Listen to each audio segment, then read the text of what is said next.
बहुत समय पहले की बात है। जंगल के किनारे एक छोटे से मंदिर के पास एक बंदर अपने माँ के साथ रहता था। उसका नाम था भोलू। एक दिन भोलू की माँ बहुत बीमार पड़ गई। वो इतनी बीमार हो जाती है कि वो ठीक नहीं हो पाती। फिर एक दिन उसकी मृत्यु हो जाती है और भोलू अपनी माँ के पास बैठकर रोने लगता है। माँ, आप मुझे छोड़ के क्यों चली गई? मेरा और कोई नहीं है। मेरा ख्याल कौन रखेगा? कौन मुझे दूध पिलाएगा? मैं किसके पास रहूंगा? दरअसल भोलू अभी बहुत छोटा था। वो बिल्कुल अकेला हो जाता है। वो इतना छोटा था कि अभी खाना भी नहीं खा सकता। वो सिर्फ अपनी माँ का ही दूध पीता था। वो छोटा जरूर था, लेकिन उसमें बहुत समझ थी। वो जैसे तैसे अपनी माँ के शरीर को गड्ढे में धकेलता है और ऊपर से मिट्टी डाल के उसे दफना देता है। इस काम में उसका कोई साथ नहीं देता। माँ के मरने के बाद वो बहुत अकेला हो जाता है। वो दूसरे बंदरों के साथ घुलने मिलने की कोशिश करता है, लेकिन जैसे ही वो दोस्ती करने की कोशिश करता है, उसे बाकी बंदर भगा देते हैं। उसे कोई अपने झुंड में शामिल नहीं करना चाहते थे। फिर वो दुखी होकर वहाँ से चला जाता है और रोने लगता है। माँ, आप क्यों मुझे छोड़कर चली गई? मुझे अकेला देख के कोई मुझसे दोस्ती नहीं कर रहा है। मैं बिल्कुल अकेला पड़ गया हूँ माँ। मुझे बहुत भूख भी लगी है माँ। खाना कहाँ मिलेगा? मुझे कुछ भी नहीं पता माँ।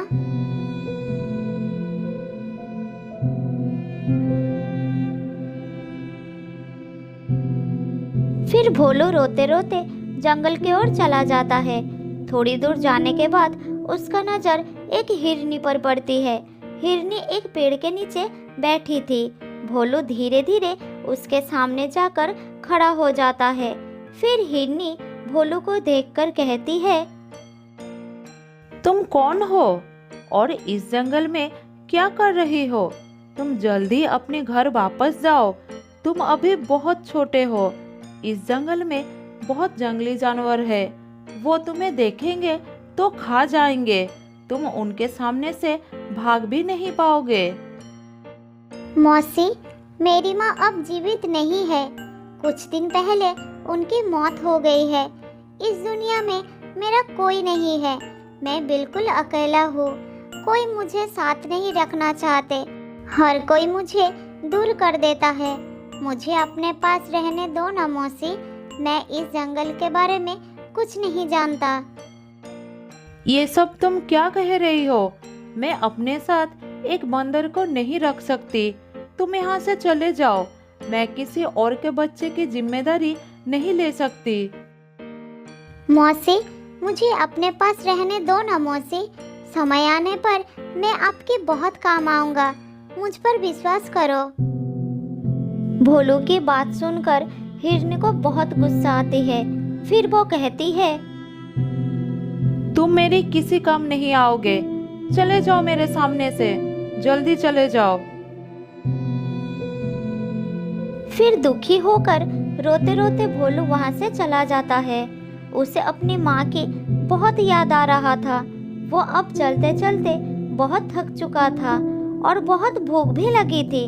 भोलू रोते रोते एक पेड़ के नीचे बैठ जाता है। तभी पेड़ के ऊपर से एक तोता उसे कहती है, तुम क्यों रो रहे हो? क्या हुआ है बताओ। शायद मैं तुम्हारी कोई मदद कर सकूं। बिना डरे तुम मुझे सब कुछ बता सकते हो। मुझे बहुत भूख लगी है। कुछ दिनों से मैंने दूध भी नहीं पिया है। मुझे थोड़ा खाना दे सकते हो? क्या तुम दूध पीते हो? पर तुम्हें यहाँ दूध कहाँ मिलेगा? मैं अपने बच्चों के लिए फल लाई हूँ। अगर तुम्हें फल खाना हो तो थोड़ा तुम्हें उनके हिस्से से दे देती हूँ। थोड़ा रुको, मैं तुम्हारे पास आ रही हूँ। तोते ने अपने बच्चों के लिए जो कुछ लाया था उसमें से वो भोलू को भी दे देती है, जिससे उसकी थोड़ी भूख मिट जाती है। उसके बाद भोलू उस पेड़ के ऊपर तोते और उनके बच्चों के साथ रहने लगा।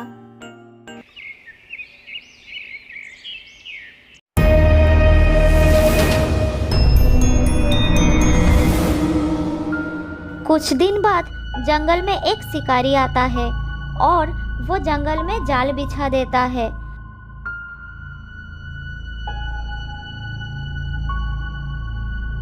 थोड़ी देर बाद जब हिरनी वहां से गुजरती है तब वो उस जाल में फंस जाती है।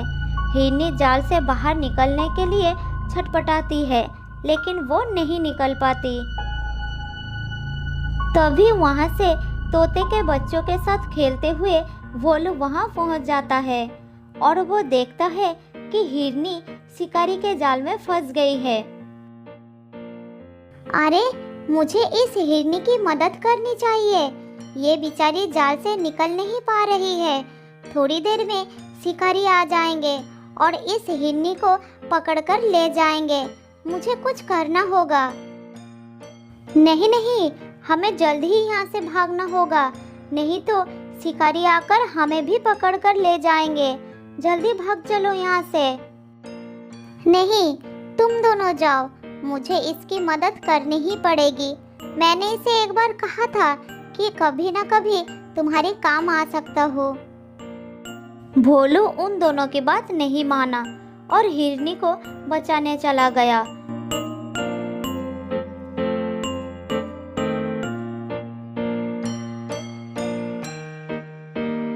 भोलू हिरनी के पास गया और अपने दांतों से जाल को काटने लगा। हिरनी भोलू को देखने लगी और उसे अपने से भगा देने के लिए बहुत शर्मिंदा होने लगी। ये तुम क्या कर रही हो? तुम इस जाल को नहीं काट पाओगे।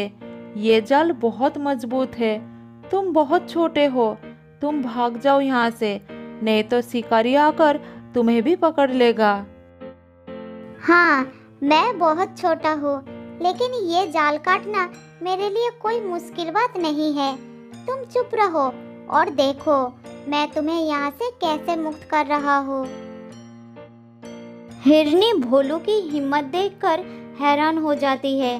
बिना किसी से डरे उसने अपने नुकीले दांतों से जाल को काटने लगा।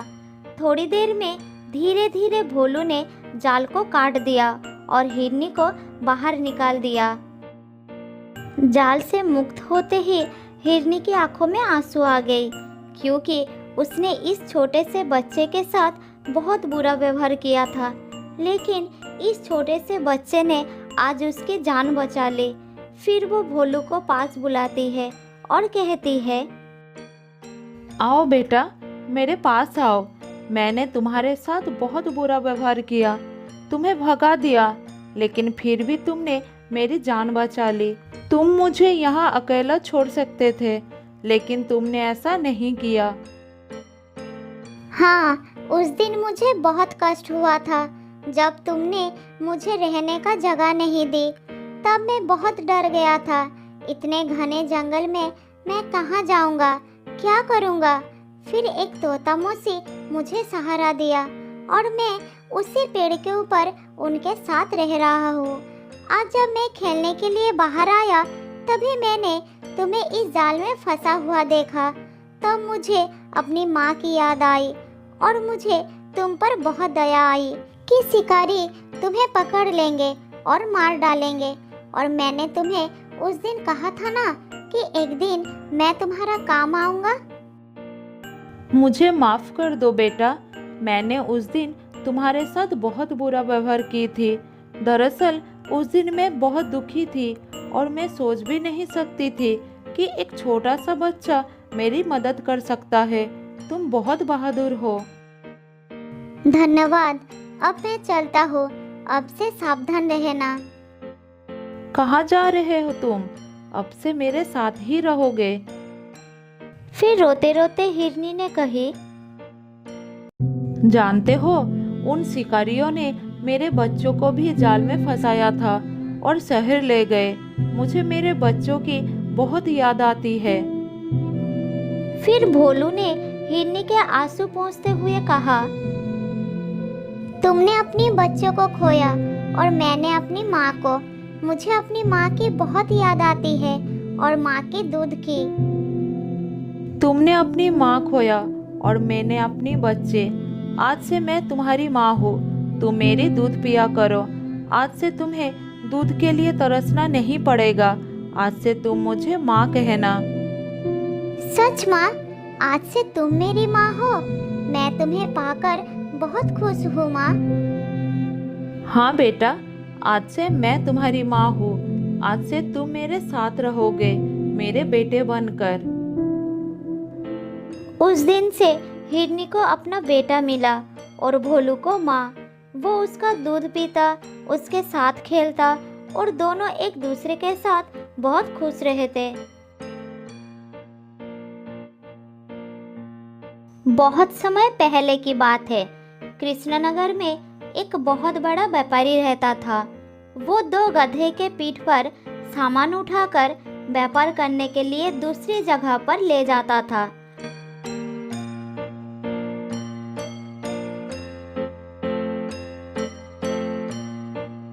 वहाँ व्यापारी सामान बेचता और शाम होने से पहले घर लौट आता था। ऐसे ही कुछ दिन बीत गया।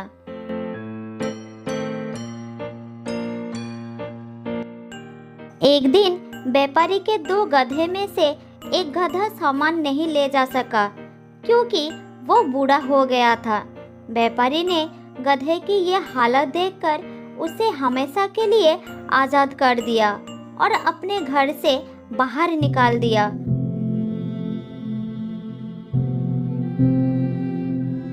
तब गधा दुखी होकर वहां से जंगल की ओर चला गया। चलते चलते वो एक घने जंगल में पहुंच गया और वहां अपना रास्ता भूल गया।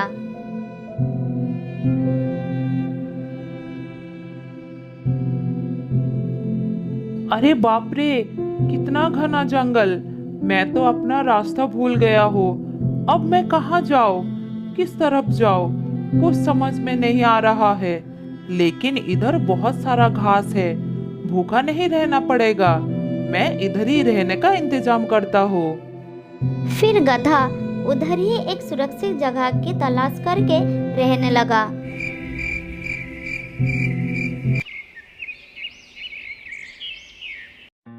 इसी तरह कुछ दिन बीत गया। दिन के समय गधा जंगल का हरी हरी घास खाता और रात में एक गुफा के अंदर रहता था। इसी तरह जैसे तैसे करके उसका जीवन काट रहा था।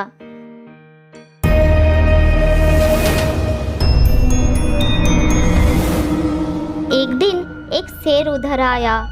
उसके साथ उसका 2 चेला, सियार और भेड़िया भी था। फिर शेर गधे को देखकर रुक गया और बोला, अरे ये कौन सी जानवर है? मैंने ऐसा जानवर इस जंगल में कभी नहीं देखा। क्या वो भी हमारी तरह मांसाहारी जानवर है? महाराज, वो एक गधा है। अक्सर ये जानवर जंगल में पाए नहीं जाते और वो हमारी तरह मांसाहारी नहीं है, शाकाहारी जानवर है वो। अच्छा, तो ये बात है। ठीक है, चलो पता लगाते हैं ये गधा इधर क्या कर रहा है।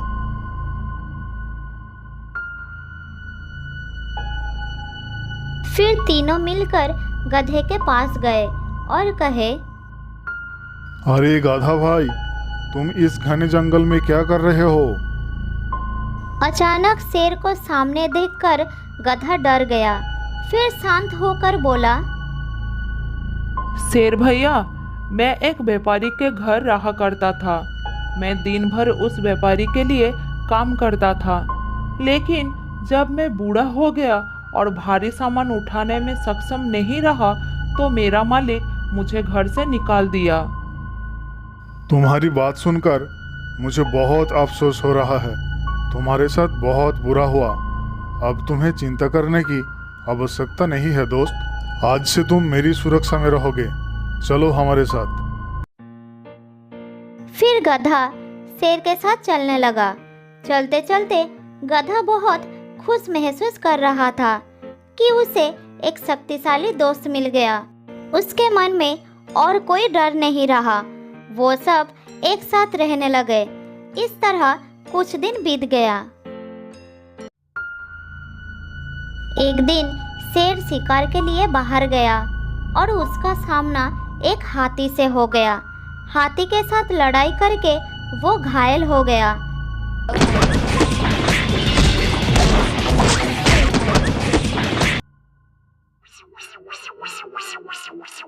फिर किसी तरह घर में लौट आया।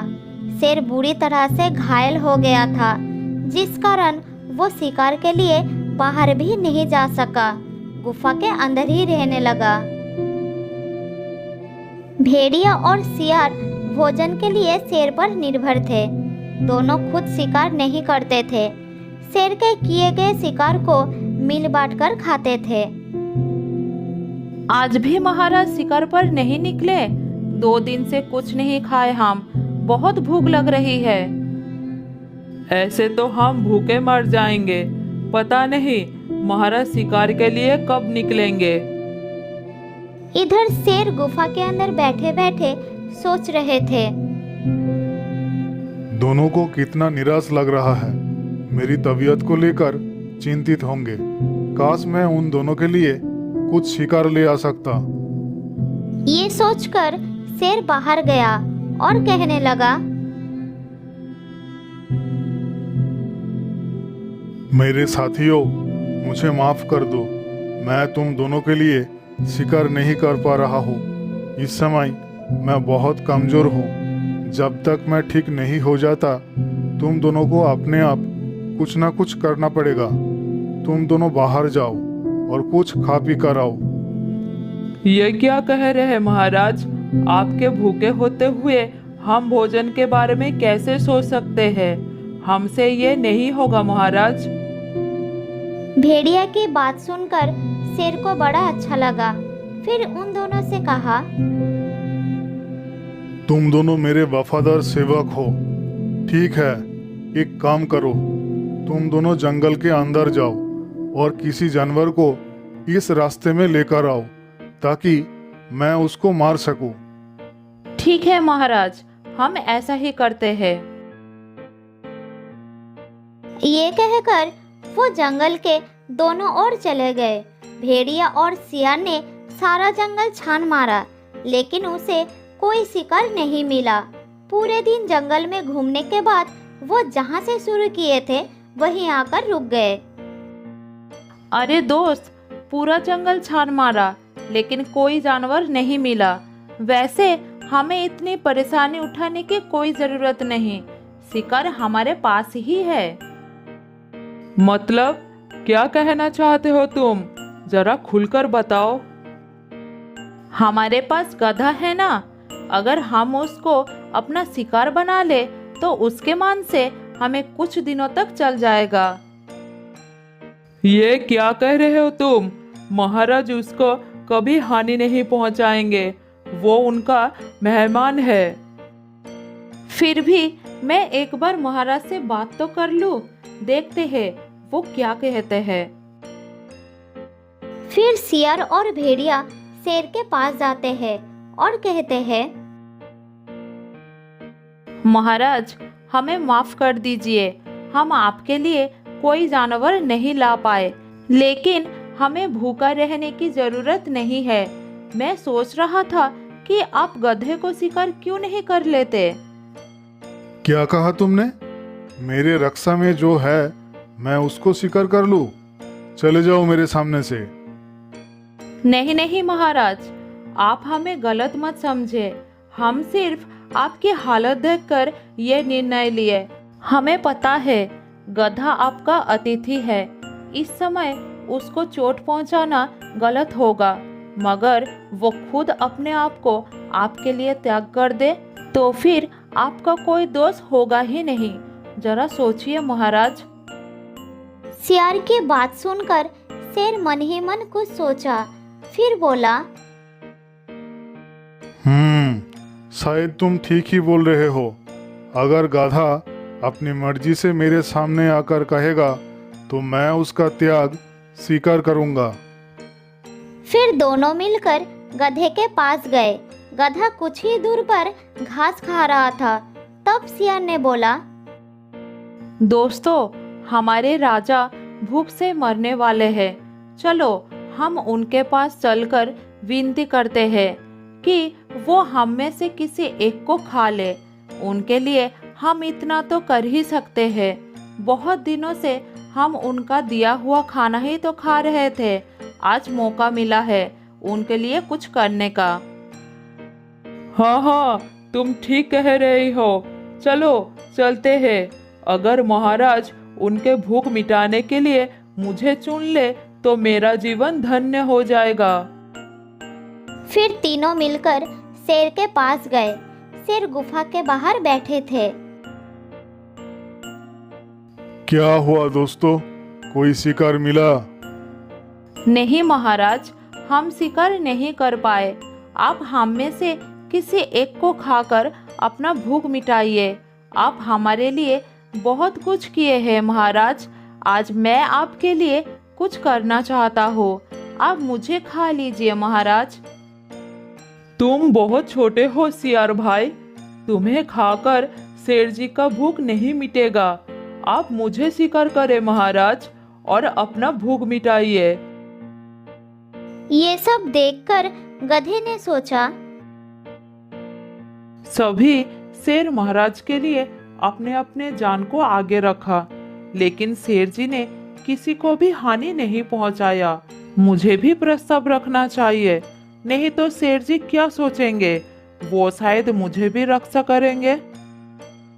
ये सब सोचकर बेचारा गधा मन में साहस जुटाकर बोला, नहीं भेड़िया भाई, तुम भी बहुत छोटे हो। मैं तुम दोनों से थोड़ा बड़ा हूँ, फिर भी तुम दोनों एक ही परिवार के सदस्य हो। महाराज तुम्हें कैसे खा सकते हैं? मुझे खा ले महाराज और अपना भूख मिटाइए। गधे की बात सुनकर कुछ देर के लिए सब चुप हो गए। फिर शेर ने बोला, मैं तुम्हारा प्रस्ताव स्वीकार करता हूँ गधा भैया, तुम महान हो। क्या? ये आप क्या कह रहे हैं महाराज? गधे का बात खत्म नहीं हुआ, तभी तीनों ने मिलकर गधे के ऊपर झपट पड़े।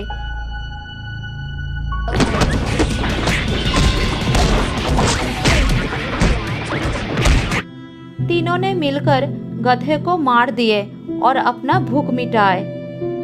धोखेबाजों ने गधे का भरोसा का फायदा उठाया।